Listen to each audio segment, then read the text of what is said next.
Olá, pessoas! Olá, fiéis seguidores do canal Raciocínios Espíritas. Esse é o bloco do estudo dirigido do livro Grilhões Partidos, do espírito Manuel Filomeno de Miranda, psicografado por Divaldo Franco, e chegamos aqui neste vídeo ao capítulo 15, né, que o título é Reencontro na Esfera dos Sonhos. Olha só, né, aqui no preâmbulo, sempre tem um trecho da codificação que Filomeno coloca, né? E aqui ele põe a questão 401 de O Livro dos Espíritos, né? Daquele capítulo Emancipação da Alma, né? A pergunta é: durante o sono, a alma repousa como o corpo? Resposta: não. O espírito jamais está inativo. Durante o sono, afrouxam-se os laços que o prendem ao corpo e, não precisando este então da sua presença, ele se lança pelo espaço e entra em relação mais direta com os outros espíritos. Então é isso aí, gente, tá? Na segunda parte do capítulo 8 de O Livro dos Espíritos. Deixando claro essa questão que nós, quando o corpo dorme, passamos pelo fenômeno de emancipação da alma, né? Nós saímos do corpo, né? E voltamos quando despertamos, né? Agora, a distância que a gente fica do corpo físico nesse processo, aí vai depender de cada um, né? Tem gente que fica colado ao corpo mesmo durante o sono, tem gente que vai espaço afora, aí vai de cada um, né? Vai de cada pessoa. Mas por que Filomeno introduziu esse capítulo com essa questão 401 do Livro dos Espíritos? Bom, capítulo 14, né? Nós vimos a implantação do Evangelho no Lar na casa da família sobre a Medeiros, né? De Santa Maria, né?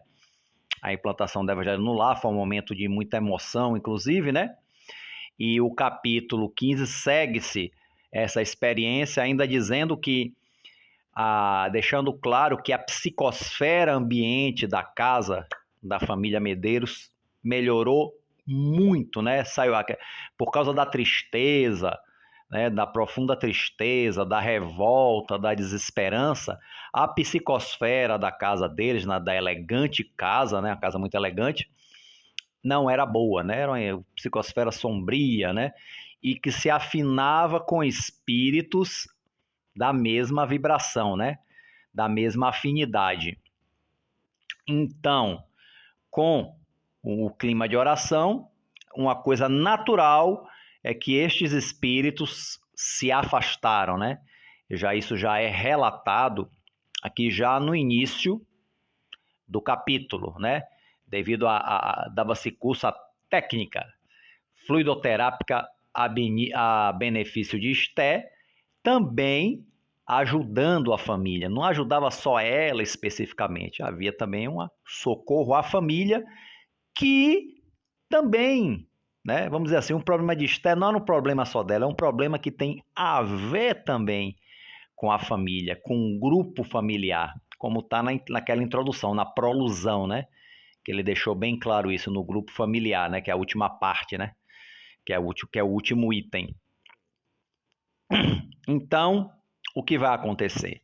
Depois, né, dessa questão do evangelho lá na casa deles, Dr. Bezerra de Menezes, né, nosso queridíssimo benfeitor Bezerra de Menezes, vai levar os pais de Esté, né, o coronel, Constâncio e a sua esposa Margarida, para ver a filha em espírito, né, pela emancipação da alma, né?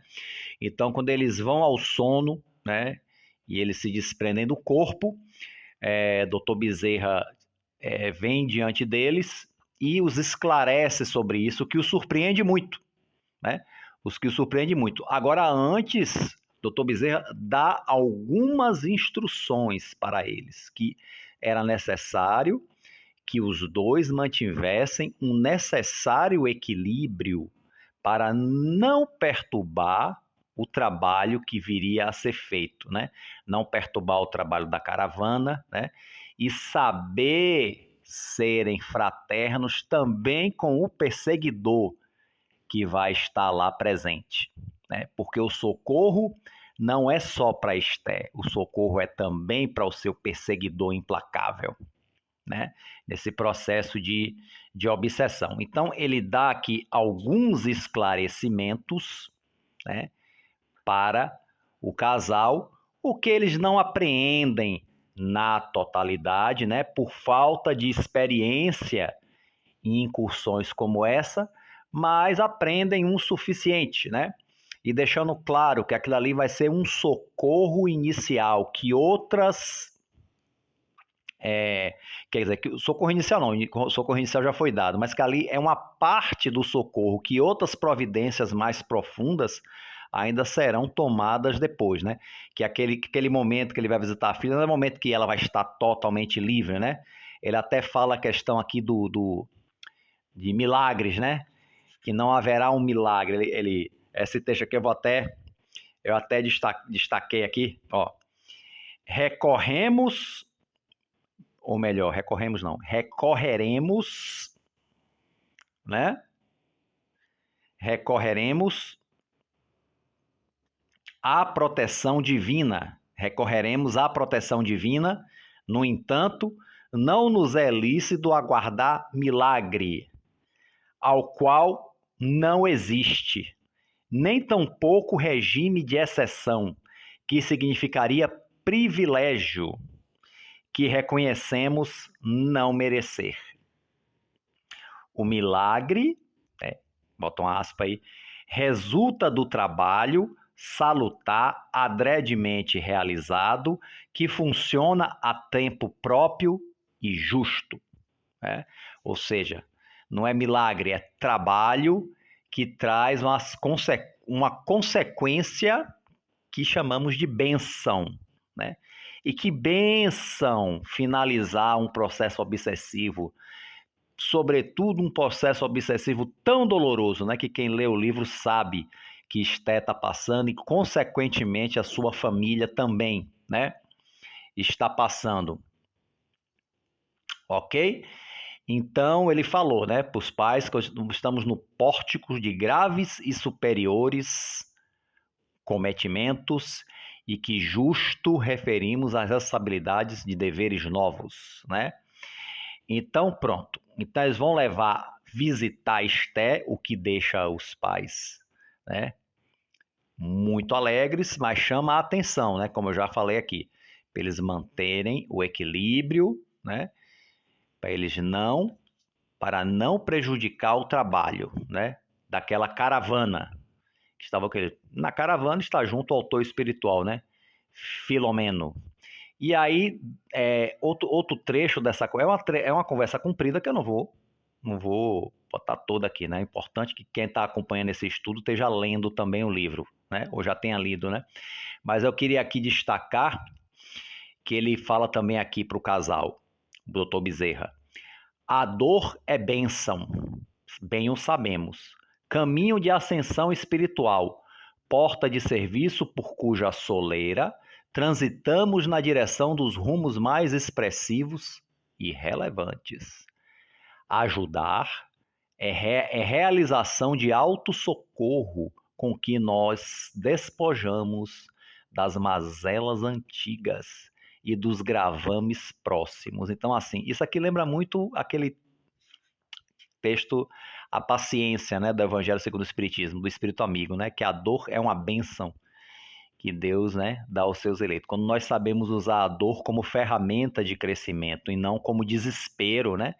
E ele fala aqui que ajudar é se ajudar também. Quando a gente ajuda, também estamos nos auto-socorrendo, resgatando os erros graves do passado.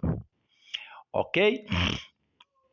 Então, a jovem, né, Esté, não perceberá, ele fala que a jovem não perceberá a presença de imediato deles quando eles chegarem, porque ela está realmente numa perturbação de longo curso, né?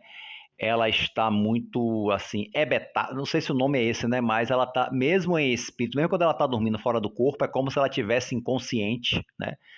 tamanha vampirização, né, que ela vem sofrendo, ou até mesmo, vamos dizer assim, já muito desgastada pelo processo obsessivo de longo curso que ela vem passando, né? Como já foi descrito nos capítulos anteriores, né? Então, para Filomeno aqui, esse trabalho era um trabalho comum, né? Essas explicações todas eram justamente para os pais de Esté, né? Essa visita em espírito, né? Mas para ele, para a equipe, é um trabalho comum, né? São designados 2 benfeitores espirituais para chegarem antes no manicômio e fazerem tipo uma limpeza do local, né? Porque como nós vimos no outro capítulo em que vão lá na enfermaria que está Esté e as outras 3, né? Que fala do caso de cada um em específico, né? O caso da epilepsia, da histeria, não é isso? E o outro caso que eu esqueci, que eu não lembro o nome agora, mas vê-se que o quarto ele é pestilencial do ponto de vista psíquico, né? Até uma pasta, uma coisa pastosa, escura, escorre das paredes com que os espíritos vampirizadores consomem aquilo. Ai, que nojo, né? Mas é isso, né? Que eles como se fosse um vício numa droga, como as drogas terrenas, vamos dizer assim, né? Então, 2 benfeitores são enviados à frente para dar uma saneada no ambiente, né? Para afastar os espíritos do ambiente que não tem nada a ver com o Esté, né? Que estão ali naquele ambiente por afinidade fluídica, porque estão em desequilíbrio, e esses 2 vão à frente para afastar, né? E mesmo com o afastamento dos espíritos, com a saneada do ambiente, ainda assim o ambiente ainda continua com esse material escuro, né? Viscoso, vamos dizer assim, né? Então, assim, providenciamos recursos defensivos para o quarto, impedindo a invasão da pequena área pelos comensais do desespero, ou seja, os espíritos perturbados, e colocando os visitantes próximo à filha que dormia inquieta. E aí, nesse momento, né? E não obstante a medida acautelatória, né? Que eu disse que fizeram aqui, o local transnudava miasmas. É esse o nome, miasma, que eu não estava lembrando, né? Substância pastosa, perniciosa, ali se demorava, como resultante do vampirismo reinante em processo dominador. Então, mesmo com o afastamento dos espíritos desequilibrados, com uma melhorada fluídica, os miasmas ainda estavam ali, né? Porque o ambiente realmente era de muito desequilíbrio, de muito sofrimento. Então, o doutor Bezerra leva os pais até que estão em emancipação da alma pelo sono, próxima à filha que estava ali num sono perturbado, extremamente perturbado. E aí, primeiro, o que é que o doutor Bezerra faz? Dá passes dispersivos em Esté, com o que faz com que o obsessor, né, se desligue dela. Né? E aí ele imediatamente se desliga dela e se vê por uma força magnética impedido de chegar perto dela. Agora, imagine, né? Quando ele se vê assim, ele começa, claro, né? Ele fica com um tremendo ódio, começa a ficar com raiva, né? E aí aqui, ó, impossibilitado, o espírito perseguidor, ignorante, viu-se contido, impossibilitado de maior reação pelos envoltórios magnéticos que o detinham, como consequência dos recursos que se utilizava o instrutor, doutor Bezerra. Né? No entanto, colhido pela surpresa, blasfemava, né? E aí proferia ameaça, xingava, imagine os nomes que esse homem, que esse espírito não disse, né? Mas doutor Bezerra, impassível, né? Sem se afetar, como diz aqui, né? Sem se permitir piedade injustificada ou impaciência negativa, seguiu o seu trabalho, né? Seu trabalho fluidoterápico, e aí atuando, né? Nos centros de forças de Esté, né? Através do centro cerebral e coronário, né? Que é ao fronte aqui da cabeça, né? De onde emanavam os fluidos dissolventes ali, condensados e vitalizados desde o início, né, da agressão obsessiva, né? Então, Esté, espírito, se deslocou do corpo, né? Ela se deslocou do corpo somático, né? E com uma aparência realmente, sabe, bem destroçada, né? Refletindo o seu estado d'alma.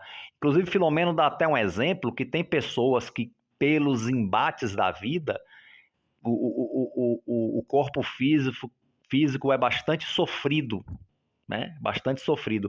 Mas quando a pessoa tem um corpo físico sofrido, mas tem as construções superiores da alma, o perispírito é belo, né? Mesmo tendo um corpo todo combalido, destruído, né? Então não reflete as condições do corpo. Mas no caso de Esté, né? Como ela não tem essa construção superior espiritual, né? Ela reflete no corpo físico, no seu perispírito, a sua condição mental e física também, né? Que é uma condição física deplorável, que já foi descrita também em capítulos anteriores. Ela que era uma menina tão bonita, tão bela, né? E parecia um farrapo humano, né? E assim ela notava-se as mesmas debilidades do outro, aparência maltratada, vestes andrajosas, descuidadas, desgastadas, né? Porque ela não tinha esse mecanismo mental superior. Então, quando ela foi desperta e viu na frente dela o pai e a mãe, e aí a emoção toma conta, ela desaba a chorar e corre pro colo da mãe e acha que é um sonho, realmente, de certa forma é, né? É um sonho, mãe, né? E aí Dona Margarida abraça, o pai também abraça, faz um abraço a três, né? Confortando a filha. E aí é interessante, né? Uma coisa interessante que vai acontecer agora é que Dr. Bezerra vai entrar num contato telepático com Dona Margarida, né? Com a mãe de Esté. Olha que interessante, né? Dona Margarida, por ser dotada de maior sensibilidade do que o esposo, passou a receber poderoso influxo mental de Bezerra de Menezes, né? Nosso querido mentor, que num abençoado processo telepático vigoroso, a induziu a esclarecimentos de que a filha tinha necessidade. Isso lembra uma questão que a gente estuda no livro dos médiuns, né? Que os espíritos sempre procuram médiuns, né? Que tenham elementos na sua mente que favoreçam a comunicação. É a preferência. Doutor Bezerra poderia passar essas instruções através do pai de Esté? Poderia, poderia. Ele também poderia transmitir, mas não transmitiria, possivelmente, com a mesma qualidade que Dona Margarida, que é a mãe, está transmitindo. Porque ela é mais, né, como diz aqui, né, ela é dotada de maior sensibilidade nesse sentido. Então ele escolheu, né, Dr. Bezerra escolheu a Dona Margarida para um intercâmbio telepático para transmitir a Esté instruções necessárias para o caso dela, né, para que ela para o processo de cura dela, de cura e libertação, que já que almeja tanto essa libertação, né, gente? E aí ela responde, né? Quando a filha pergunta o sonho, ela faz ela, né? Teleguiada. Por Bezerra responde: sim, filhinha. É um sonho ditoso no curso do pesadelo demorado, sonho, porém, que se transformará em breve numa realidade feliz. Ó, que massa, né? Após expurgirmos os nossos erros. Quer dizer, só a felicidade quando a gente corrige nossos erros. Né? E repararemos os nossos compromissos, né? Os compromissos, né? De lá de trás. Despertaremos logo mais, todavia. Ficará em nossa lembrança a recordação, embora tênue desse instante, a refrigerar-nos a ardência do desespero, a cercar-nos com a coragem em relação ao futuro. Então ela está dizendo que quando ambas despertarem, haverá uma lembrança disso. Não pode não ser uma lembrança assim, né? Da mente cerebral, mas haverá uma sensação que vai ser um refrigério para a alma, né? Desse encontro tão abençoado, né? Com certeza nesse momento, né? E aí ela continua, né? E ela diz: todos temos sofrido, né? Envelhecemos, seu pai e eu, à distância de sua cela e junto à sua amargura. Esmaeceram as nossas alegrias, apagou-se nosso sorriso e nos encontrávamos há pouco à borda de iminente desgraça. No entanto, no movimento mais crucial de nossos destinos, Jesus nos convocou a uma vida nova, cuja aduana começaremos a perlustrar na expectativa em direção ao futuro. O orgulho que nos cegava, olha que interessante, o orgulho que nos cegava, né? O egoísmo que nos consumia, o desgosto que nos envenenava, cederam lugar à humildade que liberta, à esperança que anima e à alegria que cantam bênçãos em nossas almas. Ora em recolhimento para meditação e prece. Quer dizer, olha a renovação que é necessária, né? Apenas começamos a amar e já o amor de nosso Pai nos inunda de santas concessões. Certamente devemos ainda sorver o fundo da taça, o fel do fundo da taça, viu? Aí chega a ver um gosto ruim na boca, né? Deveremos ainda sorver o fel do fundo da taça, sedimentado pelo tempo tóxico e desagradável. Vixe. Mas vamos lá. Recolheremos forças no Senhor, que nos ajudará a secar o nascedouro da amargura, facultar-nos estancar as lágrimas e lenir o nascedouro da amargura, facultando-nos estancar a lágrimas e lenir úlceras de quem agora constitui a razão do nosso perecimento, da nossa dor. Então é isso, né? Ainda terão que sorver algum sofrimento, algum fel, mas com essa disposição nova, com a fé, com a esperança, com as boas atitudes, como ela disse aqui, né? Teleguiada pelo mentor Bezerra, tudo será superado. Tudo será superado. Mas ela pergunta, Esté, por que sofro tanto, mamãe? Sem consolo? Desvairada? Né? Ela pergunta o que eu fiz para ter sido arrancada do lar. Quer dizer, ela não entende, ela está tão perdida que ela não entende por que isso está acontecendo com ela, né? Então ela pergunta isso, gente, numa dor moral muito grande. Que acho que é o seguinte, quando a gente até sabe por que está sofrendo, é uma coisa, mas Esté não entende por que isso está acontecendo com ela. Ah, é só uma vingança. O espírito declara que é uma vingança contra o pai dela. Está fazendo ela sofrer para atingir o pai dela. E está dando certo, né? Mas será isso seria a justiça de Deus? Esté, se ela sendo totalmente inocente, ela passaria por isso? É claro que não, né? Já vimos num capítulo anterior que não é bem assim, que há um envolvimento passado muito grande dela com esse obsessor e com o pai dela em atitudes menos dignas, né? Como vimos no capítulo, se eu não me engano, no capítulo 13, não foi? Se eu não me engano, deixa eu só verificar. É isso mesmo. Foi o capítulo 14, e que nós vimos as novas diretrizes, e o 13, né? A subjugação, que nós, né? Então é isso. Então a gente já viu que há algo passado, né? Que mostra aqui um flash de encarnação passada, que há um envolvimento muito forte dele. Só que Esté não lembra. Então ela não sabe nesse momento, né? Porque ela está sofrendo. Então isso aí está no capítulo 13 mesmo, é isso. Né? Então ela fala isso de uma forma muito sofrida, uma dor selvagem, inclusive, né? Na interrogação da jovem, segundo Filomeno, né? E aí Dona Margarida responde, né? Juntamente com a Doutor Bezerra amparando.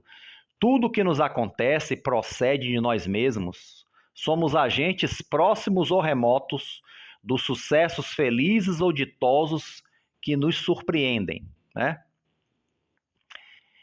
Para que não saibamos a razão da ocorrência infeliz, isso não implica na sua existência. Quer dizer, o fato dela não saber o que está acontecendo, ela realmente no momento não sabe porque não lembra, não faz com que a razão não exista. Mas aí, o que Dona Margarida vai fazer nesse parágrafo é justamente esclarecê-la, né? Que há questões passadas que agora estão nos cobrando e que ela comece a ter esse entendimento, né? Comece assim que é indispensável nos conscientizarmos de que os estatutos divinos, nos estatutos divinos, a injustiça não tem lugar. Tudo ocorre como reação natural das ações que praticamos. E nós estamos falando aqui da lei de causa e efeito e da lei de misericórdia que nos dá sempre outra chance, né? Então, a Esté, nesse momento, ela se sente impregnada dessas palavras, dessas boas energias, né? Aí vem o sono, ela se sente cansada e realmente ela é levada dessa vez ao sono reparador, sem a presença do obsessor, pelo menos por essa noite, né? E aí ela é adormecida, né? E os assistentes a recolhem e interessante, né? O coronel Constâncio, silencioso o tempo todo, né? Impossibilitado de compreender a extensão daquele ministério socorrista, quer dizer, ele não entendeu muita coisa, mas gostou, né? Deixava-se emocionar, né? Pelo menos a emoção, emocionalmente ele compreendeu, né?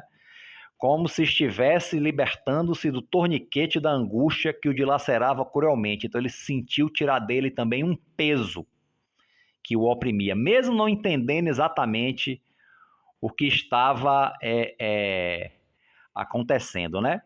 E aí o corpo da jovem Esther repousava pela primeira vez nos últimos meses sem a constrição tormentosa do espírito desencarnado. Agora, realmente, naquele momento ele estava ali contido magneticamente, né? E estavam assim lançadas estavam, porém, lançadas as linhas mestras da recuperação de ambos, na reconstrução das vidas espirituais, tanto de Esté quanto do perseguidor. Veja que o socorro é para ele também, né? Mas em outro momento a gente em outro momento mais na frente no livro a gente vai ver a fala dele, vai ter o momento dele falar também, né? Então, depois que encerra, o Esté vai a esse sono reparador, o obsessor, como eu disse, está recebendo um tratamento magnético, né? E os pais dela são levados de volta ao corpo, né? Ao despertamento no corpo físico depois desse socorro assim, essa visita, esse socorro tão precioso, né? Que foi um socorro, na verdade, à família toda, aos pais, à própria Esté e também ao perseguidor e por tabela também, né? Aos espíritos que naquele ambiente ali estão rodeando, que eles sempre estão socorrendo, né? Como nós vimos nos capítulos das companheiras de quarto de Esté. Não é isso, gente? Então, pronto. Então, assim, encerramos mais um capítulo, né? Encerramos mais um vídeo, né? Vocês também leiam, façam as próprias considerações, né? Então, a todos aí que estão acompanhando esse estudo, que acompanha o canal Raciocínios Espíritas, um forte abraço e fiquem com Deus.